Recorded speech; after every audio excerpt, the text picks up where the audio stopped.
Okay, so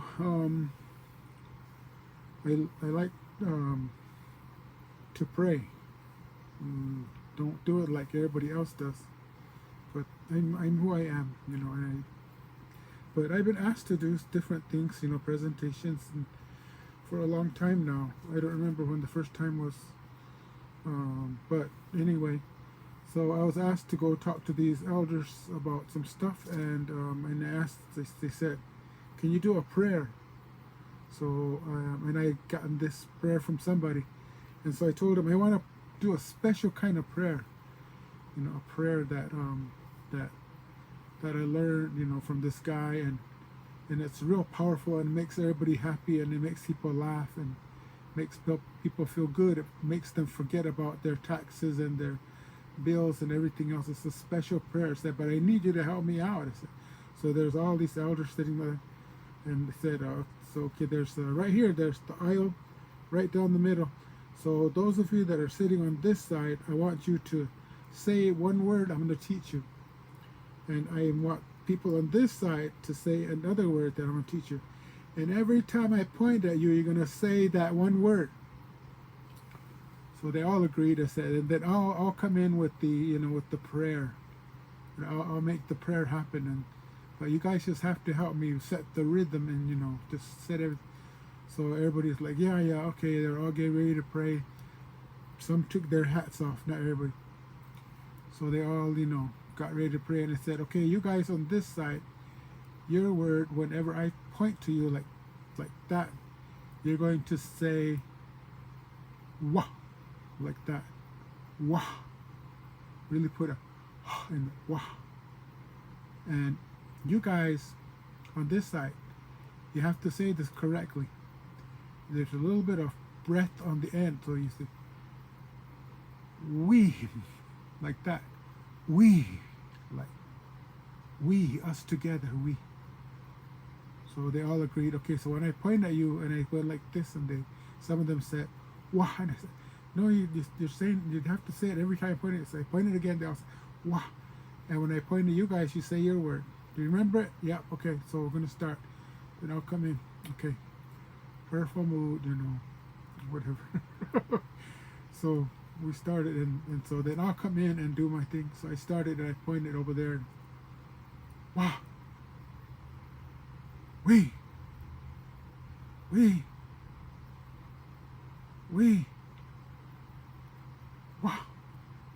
Then I started going, we, wow, we, wow, we, wow, we, wow.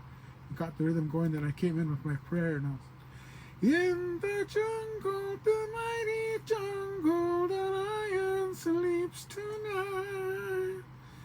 In the jungle, the quiet jungle, the lion sleeps tonight. We.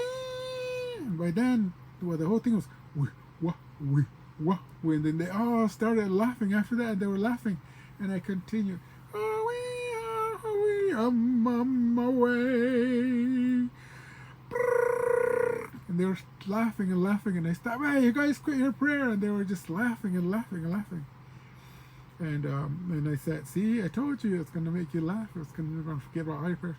But the whole thing was regarding prayer and what it was to pray. And then, so after that, they had fun, with that part. I said, they didn't know you were gonna say that.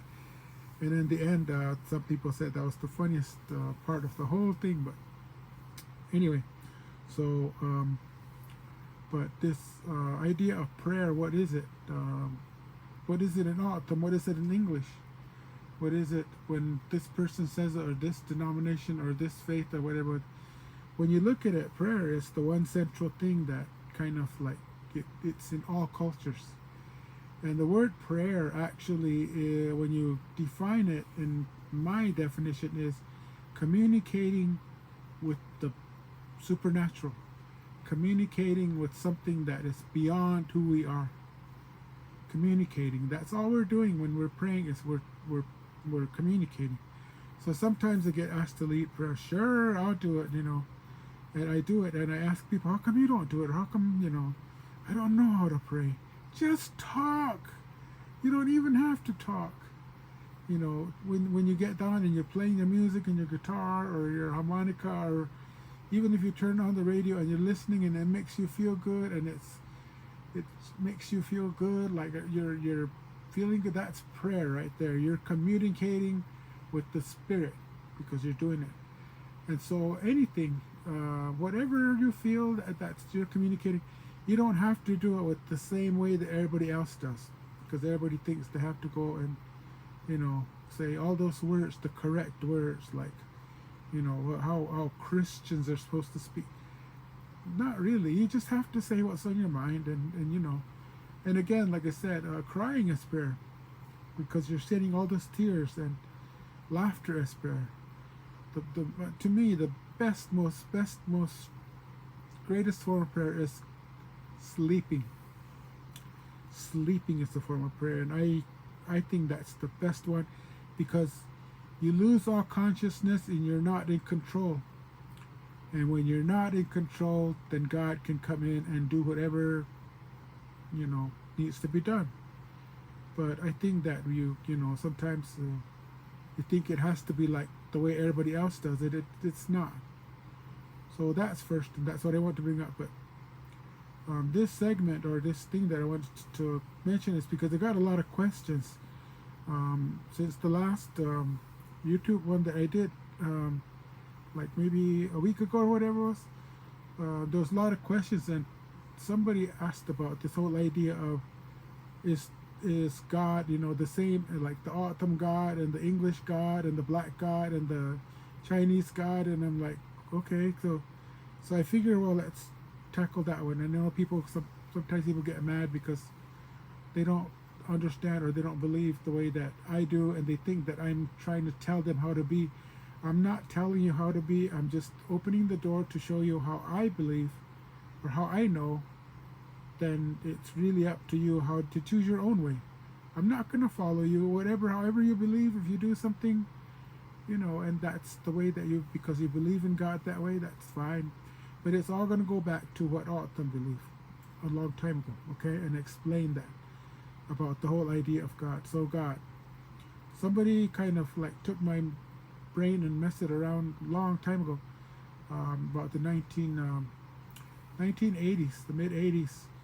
One man that I met through the Cursillo movement, and he really said a lot of stuff and changed my way of looking at things.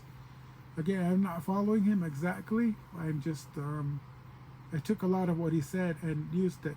One of the things that people do, you know, sometimes we talk about these things and religion and stuff, and they'll ask just a point question, do you believe in God? And I remembered his response, and he used that.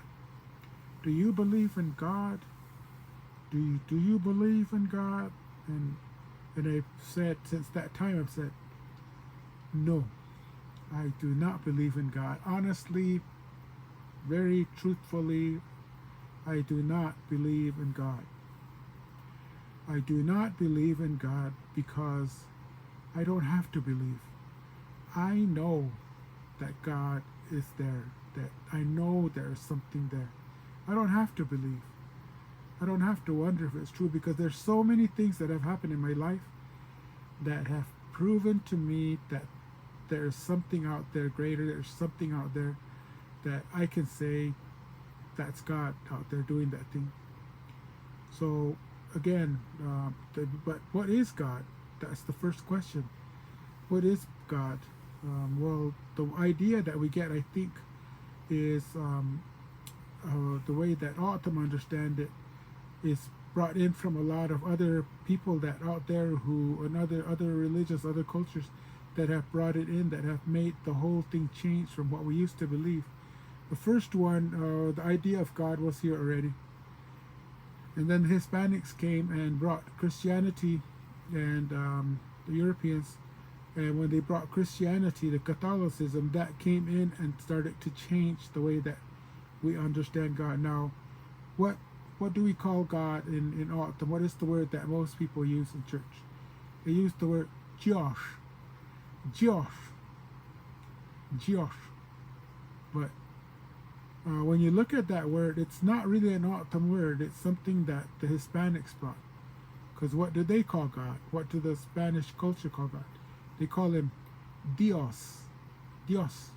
So because of that, we're following that, and so we choose a word that is almost like that. We have our own autumn dialect, our own autumn understanding. So we call it Josh. Dios from Josh. And all the other stuff started coming in. Now in that culture, they follow the three God, understanding what three God, Father, Son, Holy Spirit. And the Jesus person is the one that is the human. Like we have GEWKDAG, all those. They had Jesus, and they brought the Bible and taught us about Jesus.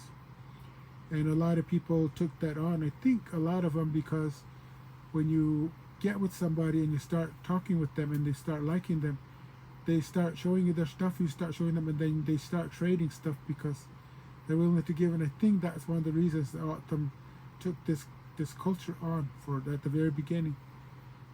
So that whole idea of Jesus, or Jesus, the way that they call him, Jesus, Chewy, we call him Jesus. And so we understood that was who they were following, or one of the guy that got nailed up the cross. There's all these stories back then that they told. But they told us the way that they understand, but not really a lot of the history or the understanding that I think a person that really knows, really studies up on these things would understand. Like Jesus, his real name, or his name in his own culture, is Yeshua. Yeshua. So Yeshua is this this person, and he was a Jewish person, a Jew. So Jesus was a Jew, and he followed the Jewish culture. There's a lot of stuff that I think people don't understand that happened in the Bible, especially when Jesus is there. A lot of things like that happen, and when you know the Jewish culture, you'll understand why it was such a big thing for them, why they put it in their book. Like say, it said in there in the Bible that Jesus said, if your right hand sins, cut it off. And we think, okay, what can you use in my left hand? Well, at that culture, at that time, people used the right hand. I know this screen is backwards, it's weird, but people used the right hand to eat with. So they used the right hand to grab their chumet, eat it. And they used their left hand when they go to the restroom, they used that to clean themselves off. So this one they used to eat, this one to clean off. So what would happen if somebody told you, if you were Jewish and you followed that tradition, somebody said, well, if this hand sins, cut it off. What I used to eat? Well, this hand. But that's the one I used to, you see. So we don't understand that. All we know is that Jesus said that. But now, hearing that explanation, you kind of think, wow, it was really something that Jesus told him to do this.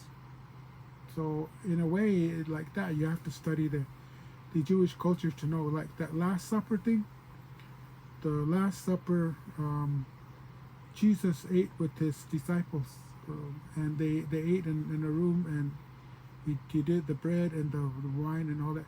Well, those things were already a part of what they call the Seder meal. It's the Last Supper, what we call the Last Supper. It is actually the Seder meal, which is the Passover, during Passover. So in the Bible, Moses, go there, goes to Pharaoh, let my people go.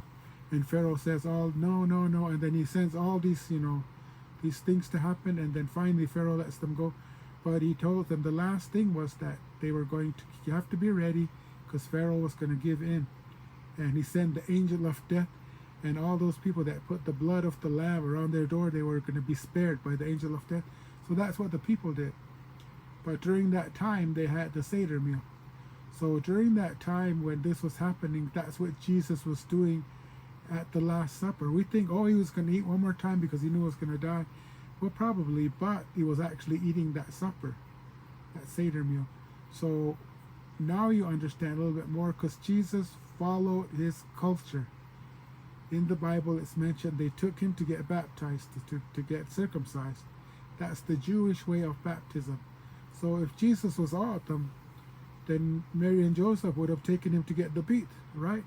Because he was following his way. But Jesus was a Jew, so he followed his culture at that time. He followed his himdag. We look at that and we see like in that culture, Jesus say the Father, God the Father, because in that culture, the Jewish people, it's a paternal, like Ottoman. We follow our father's side, like even in the clanship. Whatever for our clanship our father is, that's going to be our clanship, all the way down. So in the same way, Jesus, the Jewish people were paternal. They followed their fathers. And some cultures follow their mothers. It's just like right here, like the Navajo people, the Tenye, they follow their mother's side as far as clanship. So the mothers. So I'm thinking maybe if Jesus was Navajo, he would always said, God our mother, because that's their culture. But if he would have said God our mother to the Jewish people, they probably would have stoned him. How come? Because he had to follow their culture. So he wouldn't have gotten far if he started saying stuff like that. I don't know if that really matters, but so in their eyes, God is a male, not a female. But God could have been anything. Actually, God is no gender. Even in the Ottoman, God is no gender. God is a spirit, which is no gender. I know that some people say with homosexuals that there's these two spirit people. But actually, in the Ottoman culture, there's only one spirit. Everybody only has one spirit. And that choice is left for the spirit and the body to think it through. So this is where Jesus again was following his culture. He followed his tradition, even his dialect. You know that Jewish people have dialects too. It's like over that way towards Santa Vera, they kind of and over here on the west side they talk with a lot of the V's, and Gila River they talk with a lot of the V's, and there's certain dialects that say certain things, in certain ways, and that's what it was. So Jesus, in the Bible it says that St. Peter was there and he denied that he was the friend of Jesus, and the lady said, no, you sound like him, your language gives you away, which means that they were all coming from the same dialect, and they came to Jerusalem, and so everybody recognized them. So say like somebody talks like they're from Hikiwan, and so somebody says you're from Hikiwan, or you're the friends with them. No, I'm not, but you talk like them, So it's like that. That's what, again, the himdag. So again, he followed his tradition. I like people who follow their traditions. I don't like it when they try to make me one of them, or try to make me believe like them. Just tell me what, and then I'll see if I want to follow that. So I have a lot of friends in the world who are Jewish, and some who are Muslim, and some who are Taoists, and some Buddhists. I have friends, but I don't try to make them be Autumn or be Christian or anything. I know that's the commandment, but they have their own way, and it's okay. Maybe we're wrong. I don't know. But and I like it when they follow their culture. I really appreciate that. People who know their culture and follow it. And I like the Voice of Rocheprot, their metal band. They're Muslim women, and they have the hijab on. In that culture, they can't show their hair to anybody except their husband and their family. And I like that, they're following the culture, but they still and they can do that and yet still follow their culture. That's what I mean about somebody following, not just saying and talking about it and showing everybody else, but actually really following, to really, I'm going to do this because this is what I believe or what I understand. So like that. So I have a lot of friends like that. There's a lot of autumn cultures, I think, that have passed away. but they're gone. But some people still follow them. Those that know traditions. There was a woman one time. She lives out towards the south, and she we were gonna have a meeting. There was like three guys and her, and we're gonna talk about something. And this was like maybe 30 years ago, and we're going to talk about this thing. And I said, what about next week at this time? And she just kind of like moved her eyes and she said, no, I don't think so. I don't think so. And I said, okay. And then I said, I know you're busy. And she said, no, it's not that. And I said, well, what do you mean? And then she just kind of like went like that. But after the other two guys left, she said, I know you are, you understand the culture and stuff. And I'm not shy to say this, but I don't know if those other guys are. But she said, next week, that's when I'm going to have my menstruation. And she said, and I know that because what my grandparents taught me. My parents, I'm not supposed to be near men during that time. I mean, I can meet with you guys, but I would rather, because I might cause something, and it would be bad. And I said, wow, a woman that knows that and follows that. That's what I mean about somebody who's really, really awesome. And I know a lot of women who like her, because I started asking. She would say, no, if there's a basketball game, even in high school when they had a basketball game or volleyball game, and during that time my parents had told me don't do this, I wouldn't play. And sometimes the coaches would be mad, but I wouldn't, because I respected that. And I said, wow, here's all these women now that play and they're really good and they want to perform and they have their menstruation, but they still play because they want to be good and want to get noticed and all this stuff. But here's this little lady who's actually sacrificing that, which is like that again. It takes you into that part, and a lot of other stuff that happens. So, but that's her, and that's how I believe. And when I find people like that who really, follow that tradition or a tradition, it really makes me, give me hope. Found out just in the last few years that a lot of autumn women, autumn young girls, teenagers mostly, are taking birth control pills. They get it from the hospital or wherever they get it, but they're taking it because they don't want to lose their boyfriends, because their boyfriend said they don't want to be a father, and they don't want to be a father because they want to finish school, but they're doing that so that they won't have no babies. And yet, in direct violation of what GEWKDAG says. In the beginning, GEWKDAG makes men and women, and he tells them, go forth and multiply. That's the only commandment he gives them. But when you're doing the act, but you're stopping it, that's like you're actually not fulfilling that.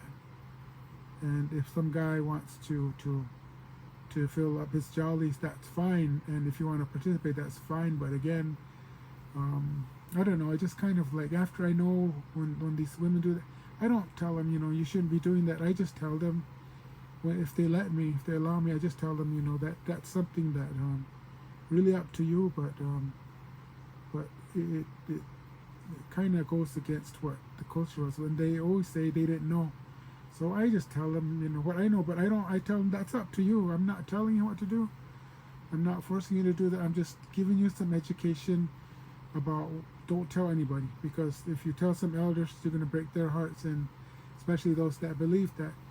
But after that, to me, it's just like I can't really rely, how do you say, on those women, because after they know that, and it's something that I think goes against our culture, which again it does. And so anyway, I just wanted to mention that.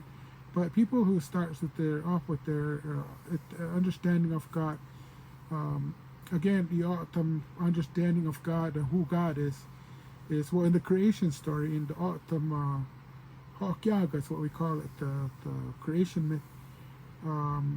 There's a little baby that is born. His name is GEWKDAG. So he is born first, and then after that he starts to make the earth. And when he's making the earth, then he gets older, I think, because when the people tell the story, they say GEWKDAG was born, he did this, And then somewhere along the way, all of a sudden his name changes, and now he is GEWKDAG. He is the same person, but I think that GEWKDAG is the baby, and when the baby grows up, probably gets puberty, and then he starts to keep living, then his name changes. Kind of like, and sometimes when you earn a name, or you're given a name, you get that name, you get a new identity. So this GEWKDAG became GEWKDAG. Then the story continues. Itoy was born. Now Itoy is the same person that they call Su'a. When they talk about in Gila River, they call him Su'a.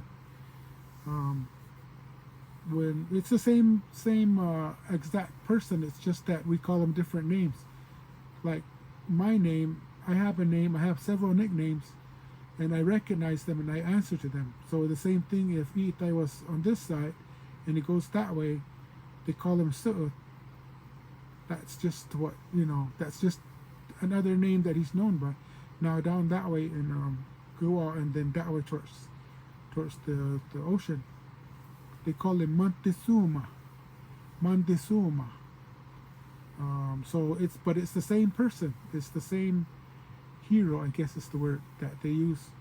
So he's the next one born. So there's two creators. The next one that is born, that comes to life, is Ban, and there's a story about how he is born, and so Ban he is the third person, and he also makes some stuff. And then the last person that is created is Nyuh. So, but there's, depending on which storyteller tells you this story, some say that Ban was born first, and some say that Nyuh was born first, or made first, created first. And so it's back there. But those two are the clan fathers. Mamagam and Waogam are the Nyuh. That's their clan father, and the Apapgam and Apkigam are the clan fathers is Ban. So that's why some people say, I'm the Coyote clan. Yeah, the Coyote clan, but it's split into two people. So which one, Apkigam or Apapgam? And sometimes people say, oh, I'm Nyuh. I'm from the turkey buzzard, the vulture. But which one, Mamagam or Waogam? Because there's two separate families. And again, a long time ago, they used to not let people marry into the clanship. Your same clanship is like marrying your sister, So, that's how O'odham believed it. But you have to think about Tugi, that idea of God. Which one of them is God? In some books, they call them gods with a small G, O-D, and a S. That they're gods. But I don't know if that's the right word. They have power, and they have the power to create, and they were the ones that made the earth. But there is something greater than them. There is something that is beyond them that gives them power. Okay, so the evidence is that in the first part of the creation myth, this little baby is born, and in autumn, when this baby is floating on the water, and he's just looking out. There's nothing, there's blackness, and he's looking, and the water is shaking him, kind of like that. So that, like a baby, when you get it and it starts crying and you kind of move it, and the rhythm kind of makes it stop crying. It's kind of like that. The baby's doing that. And then the next words are, and the baby grew. So you kind of question, well, who was the mother, or how did the baby eat, or why did the baby grow? Who was feeding it? Who was keeping it warm? All this stuff. But in the words it says, and something was taking care of it. Something was feeding it, and the baby grew. The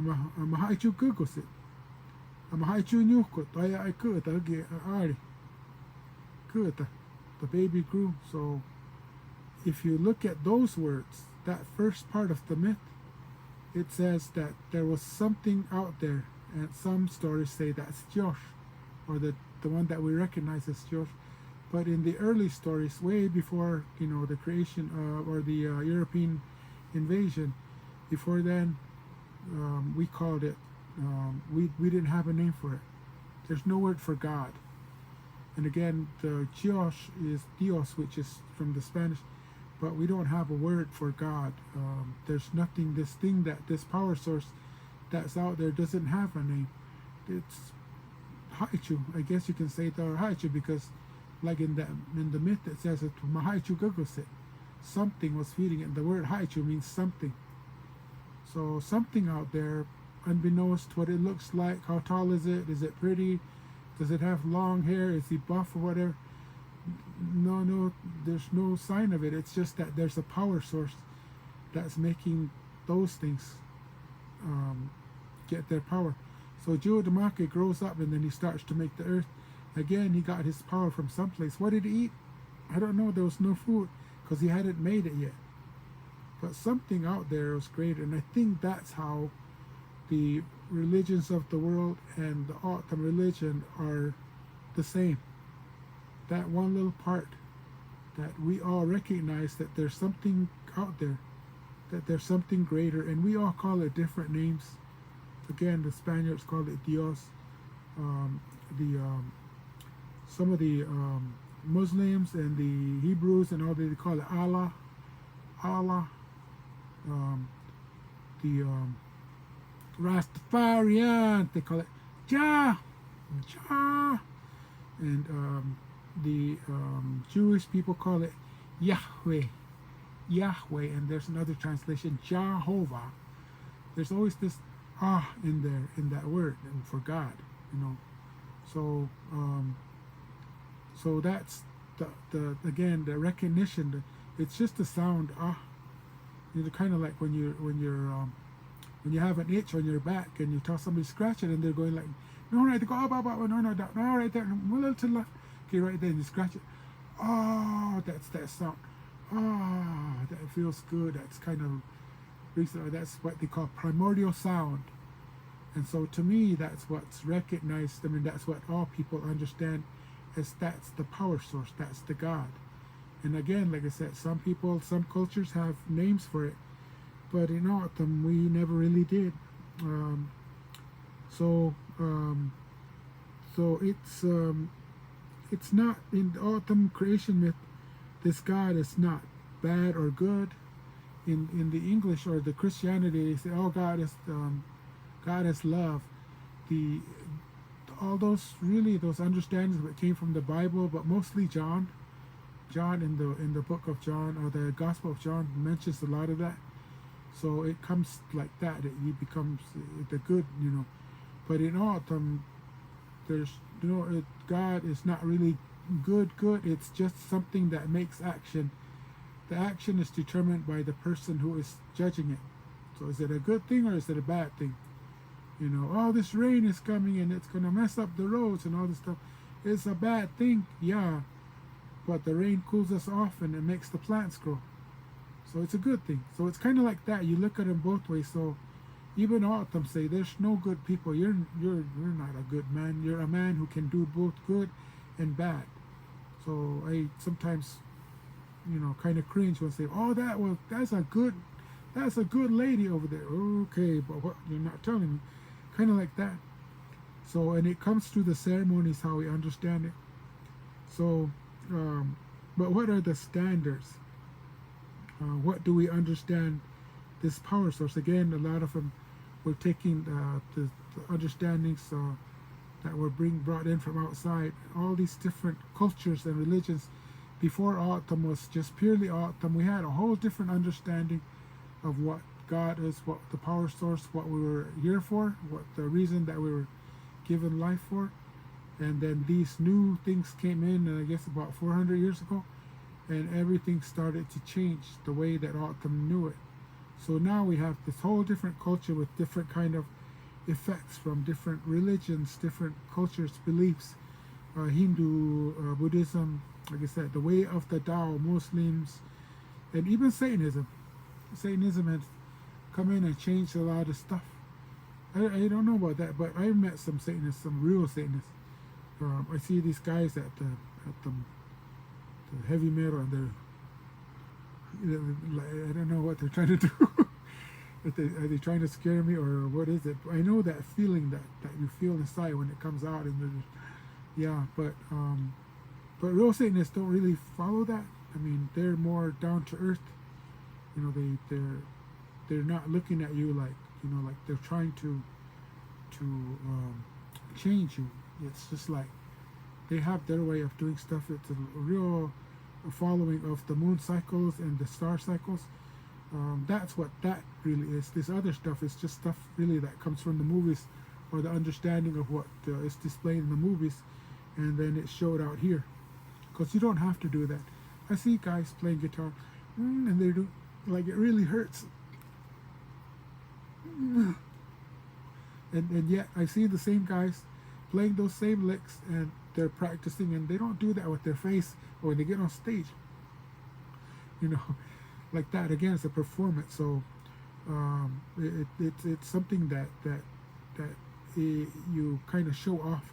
And then there's other stuff like Native American church is in here too.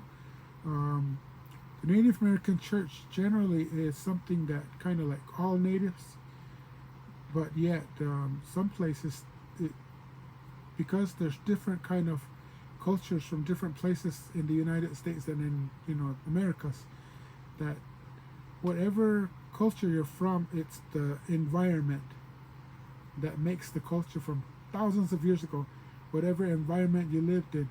So now you have that culture because it's set to an environment, but then you start to travel out and you take those beliefs with you somewhere else, and then you bring other beliefs back. Oh, you know what, those Indians over there, they do this because that's what they say. Oh yeah. And so a lot of that happens in the cities, because the city life is kind of like, it's just a lot of stuff all over, but in it's kind of mixed because there's different tribes living there, different understandings. But in autumn, before we had cars, I think it was more closer to what we used to understand and used to know. So that's how that is happening. A lot of that, actually, the whole Native American church movement, if you look in the history of it, way back when, the basic understanding was there was these guys that moved to the city and kind of lost their culture, and then after that they had some experiences and they went back out to the reservations, you know, mostly around like the upper part of the United States, around the Great Lakes area and in Montana and, you know, those states, and they learned all this stuff from those medicine people, and they brought it all together because there was different tribes, so they had to bring it together, and that's how that was born. That's why in the powwow system, when they do their dances, they go like this, but then you get to autumn and yaki, and we're going this way. You know, so there's a lot of differences, but there's one major belief. And the other thing is that a lot of white man stuff is brought into that, like the understanding of competition and the understanding of what poetry and songs and stuff. If you know your autumn songs, your language, you know autumn songs. I don't know what they're saying in when people from Mojave sing a song, or when the Apaches sing a song, because I don't speak that language. So in that same way, you understand autumn nyok, and you sing the autumn songs, you'd understand what autumn himdag is, and you know what those songs are saying. So like that, it's just because of that. So, but that's what happens, and so it brought a lot of people together, and a lot of we keep going back to the days when the oppression days, when the Catholics were doing this, the black robes, all those, they were doing that, and they hang on to that, and in a way it's good because it reminds us of stuff that's happening. But in the same way, I don't know anybody, a native that hates the way that the Europeans came over, that doesn't have a cell phone, because that's part of their gift to us, or their gift to the world. So we take those from China, Japan, wherever they make those, and then we make those our own. Like these kids walking around with those headbuds in their ears. That's something that they're not going to stop. If you try to tell them to stop, they'll find a way to get them. But then you can say, but that's not autumn. But they're not going to stop. How come? Because they're already far into this other world. And so that's what I mean about, it's already mixed up, but there is a part that autumn understanding that we have that helps us to make sacrifices and say, okay, I'm doing this now, but right now I need to do this, and so I need to give part of that up. It's real hard nowadays for people to do that. And so again, you kind of choose, which words to use. Are you going to use Christian words? Are you going to use Native American church words? Are you going to use autumn words, Catholic words? Whatever it is to say your piece or to say the way that you understand it. Because all this really is about is just, my words. And this is my opinion. I'm not saying this is how it is. I'm just saying this is how I see it in history. Anybody can post an opinion. There's nothing wrong with it. But hardly anybody does. So this is my opinion about how these things are working here on Autumn Nation. I don't know about other tribes. I hear a lot because I see Facebook and Apaches and Hopi and Navajo, and I see their posts, and I understand that, and because I understand their culture a little bit, I know why they're doing the stuff they're doing it. But because they do it doesn't mean we have to do it, because we have our own environment and we have our own way of doing stuff, which I think a lot of times Native people think we have to do it like everybody else's, and yet it's not right. Maybe in the city it works, but out here we have our own autumn understanding now. Some of the words, like I said, comes in from outside, and I know this lady told me, I tried to pray for this thing, but God didn't answer my prayer. And I was kind of laughing, and then she said, what happened? And I said, oh, God gave you an answer. And she said, no, she didn't answer my prayer. I asked for this thing, for some money, and to help me with this thing, and God never gave it to me. And I said, but you got an answer. And what do you mean? I said, the answer was no. God said no, or not right now. Maybe that's what he said. And she kind of looked at me, and I said, because you keep saying, God didn't answer my prayer when you don't get what you want. But when you get what you want, oh, God answered my prayer. No. God answers all prayers. And it doesn't matter what culture God hears all prayers. But it's just, the answer is yes, here, or nope, I don't want you to have it. So somebody said, I asked God for me to win that lottery, that $315 million lottery, but he didn't answer my prayer.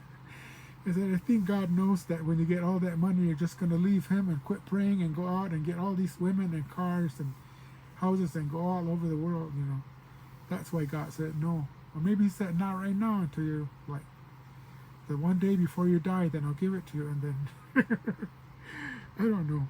But either way, the main thing is that to be you, who you are called to be, who you are made to be, who you are created with, the talents that you have, with all the gifts that you have, that's what you're called to be. And like the Mamakai, we have the Mamakai here, and other tribes have their own medicine people, and they all work with the same power source. And we say, oh, I went to those people over there and they couldn't help me there, so I went to this other people, they helped me out, their medicine men are powerful. No, they're all powerful. It's just the way that the spirit chooses to work. Don't judge the spirit, it helps you all the time. Maybe that wasn't the way that it should have come at that time. So all these Mamakai, whether they're from Africa or from Bhutan or from Ethiopia or from South, they all have that power source. It's just your understanding or how you know it and what you choose to do with it. So there's that, and we're all given gifts, to be yourself, to use that gift. So I know a lot of people, like I said, who really use their gifts. And I say, like, if I had an axe, I had a brand new axe, it was nice, real strong wood and real nice, big, thing with a metal thing like that. It's all sharp, and you go chop wood. And I take it over there and I give it to Manny Cicada. give it to him, and I give it to him. Anyway, well, this is mine, you know. Can ask, and then I don't say anything, and I leave, and I go away, and then 5 years later, I come back to see Manny, and they're sitting out there, you know, eating salad. And we're eating our salad, and then I say, Manny, that's a joke, you have some of man. And he, oh yeah. And he goes in the back and he opens up his locked cabinets, you know, his tools and all, and he pulls out this box and he brings the box and he opens it, and in this box is this wrapped thing, and he pulls it out and he says, here is your hasa, your ex. I didn't want it to break or anything, so I just wrapped it around Kamaschu, and it's been in there all that time, and because, you know, I wanted you to have it back, and when you come back, so here it is, and I would think, okay, but what if I came back to Mandy, and we're eating our chili and beans, and I say, what do you have? And oh yeah, and then he goes out and and he goes over to the wall pile, and he gets and he comes back, and there's all beat up, broken axe, and there's all chipped here and there, and the head that, you know, the chopping thing is all smaller because all that time he has been, you know, sharpening it, and it's got nails in the top to hold it because the handle came off, and then so he gives it to me and he says, oh, here it is, you know, your hasa. Oh my, you know, I had to use it, and I used it real good, and we kept sharpening it. I really jumped that, you know, that thing, and that handle, it broke about 5 times, you know, since the time you gave it. And each time I bought a new handle, and then I keep putting the nails in there, and it would break, and we'll get another one, and it just kept me. So I'm sorry, but here it is, and man, I will be so happy, because he used that gift that I gave him. He used it. And I kind of look at that in the way that, you know, at the end of life, what do you do? The creator, whoever was that created you, gave you life, gives you something to use, but you don't use it. You just put it away, and you don't want to break it or anything because they might get mad. But the real reason that he gave you is to use it, your talents, your gifts, your hobbies, whatever it is, to use it for the good of everybody else, to help everybody else. So on that day when it's time and you're, you know, the end of your life, and you're gonna give over what you've done with your life, Creator asks you, what did you do with that gifts I gave you? Oh, here it is. It's all broken up because that one time, you know, I did this and I did this, and then I had to do this, and it's just all in pieces, and then, but here it is, you know, I'm sorry. You know. Wow, you really used it. So this explanation about Ida, it's not just about to give you an understanding of how autumn, how the different cultures and religions and affected autumn to what we have now today, how that affected autumn, but also what you need to do. I think that because there's a lot of people out there who are wanting some help. There's a lot of people out there, I call them mugwumps. They sit on the fence with their mug on one side and their wump on the other side of the fence, sitting there talking yak. Oh, that guy's this way and this way and this way, and that's not true, and then that one, nah, I shouldn't be doing that, and just criticizing Jamukit. But I like people who get off the fence and do something. You don't have to show whatever, but just do something. You don't have to talk. You don't have to be famous. You don't have to be dressed right. You don't have to look right. You just need to do stuff. And I think that's what this is about. Because the question that this person was asking about is, what is different from the God that Autumn knew, and are we still doing the same thing to please that God in this time, now that we've lost our culture? And I was like, I think so. So I had to think about it for a while, and so I didn't want to just answer that person. I wanted to just make a little thing and send it to everybody and see who's going to read it, who's not, who's going to get mad, who's going to criticize, who's going to, you know, whatever. But be honest with you, you know, in the end, it's we're just left to ourselves, and we'll see what happens. Okay, now I'll get you in, and let you guys go to sleep, or back to sleep, or wake up, or whatever. But yeah, just text, call, email, like mabuhay them, they talk to me, and so I try to answer their questions. But the way that I know how, I like to say, I'm telling you this, but you need to go out and ask other people. But don't just take what I say. You need to go out and ask, because I might be wrong, and that will be okay too. So yeah, just get a hold of me somehow. And but I am doing a lot of stuff. I'm busy, and these little times that I'm given, this time I like to put down my work and just do something else. So so this is what I'm doing, and there's no word for thank you in autumn, and I know why, but so I don't like to say thank you guys for listening, but I'm just asking you, if you like it, subscribe. I don't know why they say that, but subscribe. And again, just pray in your own words, your own way. Sleep. Don't use somebody else's words. Use your own feelings. If you're mad, pray that mad prayer. Hit something, maybe a tree or something, but not something that you can break. No, people, don't hit anybody. They don't deserve it. Maybe some do, but okay. All right, kinju, mao.